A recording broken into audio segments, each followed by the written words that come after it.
اور مادر موسیٰ نے ان کی بہن سے کہا اس کے پیچھے پیچھے چلی جا، تو وہ موسیٰ کو دور سے دیکھتی رہیں کہ دشمنوں کو اس کا پتہ نہ چلے۔ اور ہم نے موسیٰ پر دائیوں کا دودھ پہلے سے حرام کر دیا تھا، چنانچہ موسیٰ کی بہن نے کہا کیا میں تمہیں ایک ایسے گھرانے کا پتہ بتا دوں جو اس بچے کو تمہارے لیے پالیں اور وہ اس کے خیر خواہ بھی ہوں؟ اور اس طرح ہم نے موسیٰ کو ان کی ماں کے پاس واپس پہنچا دیا تاکہ ماں کی آنکھ ٹھنڈی ہو جائے اور غم نہ کرے اور یہ جان لے کہ اللہ کا وعدہ سچا ہوتا ہے، لیکن ان میں سے اکثر نہیں جانتے۔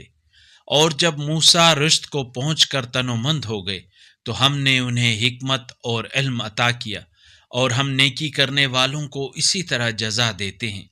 اور موسیٰ شہر میں اس وقت داخل ہوئے جب شہر والے بے خبر تھے، پس وہاں دو آدمیوں کو لڑتے پایا، ایک ان کی قوم میں سے تھا اور دوسرا ان کے دشمنوں میں سے تھا۔ تو جو ان کی قوم میں سے تھا اس نے اپنے دشمن کے مقابلے کے لیے موسیٰ کو مدد کے لیے پکارا، تو موسیٰ نے اس دوسرے کو گھونسا مارا اور اس کا کام تمام کر دیا۔ پھر موسیٰ نے کہا یہ تو شیطان کا کام ہو گیا، بے شک وہ صریح گمراہ کن دشمن ہے۔ اگر اس قرآنی کلپ نے آپ کے دل کو چھو لیا ہے تو براہ کرم چینل کو سبسکرائب کر لیجئے اور بیل آئیکن کو دبا دیجئے۔ اللہ نور السماوات والارض، اللہ آسمانوں اور زمین کا نور ہے۔